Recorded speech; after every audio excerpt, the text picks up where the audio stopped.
fiancé. Ay, Diyos ko, tuwan-tuwa sa bata yun talaga. Opo, napakabait po naman talaga, no? Na talagang, Ako naiiyak kung minsan pag, pag ini-interview siya ni Doc Lab, Opo. na gano'n, napapaiyak ako. Sabi ko, ganito kakapur, itong batang ito. napaka low profile po niya. Kahit na alam niyang sikat na siya sa YouTube, talagang nananatiling nakatungtong po ang mga paa niya sa Yun ang lupa. maganda sa kanya. Opo. Hindi tulad ng, ayaw ko ng comparison. May naaano ako, na-encounter din ako. Pagka nagkagayon, binigyan mo, parang nataas ang kanila.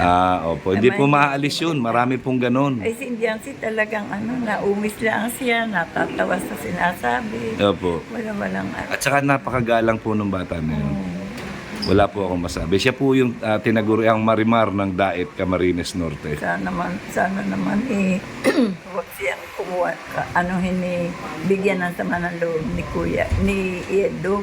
Kasi naman batang-bata pa, saka parang inosente, parang nga ngayon siya wala siyang karanasan talaga. Nga ni Kuya Bal, hindi nakakakawa ng boyfriend o ano. Matanong ko po kayo, gusto niyo pa ba silang magkatuluyan talaga? Ay talaga po. Gusto ko wag lang ni Edo sa pasasamain ang loob ni Dian. Tita ko mapapaiyak. Maawa. Ayan. Ayan po. Ayan nyo. Mamaya po, makakausap nyo, mayayakap nyo.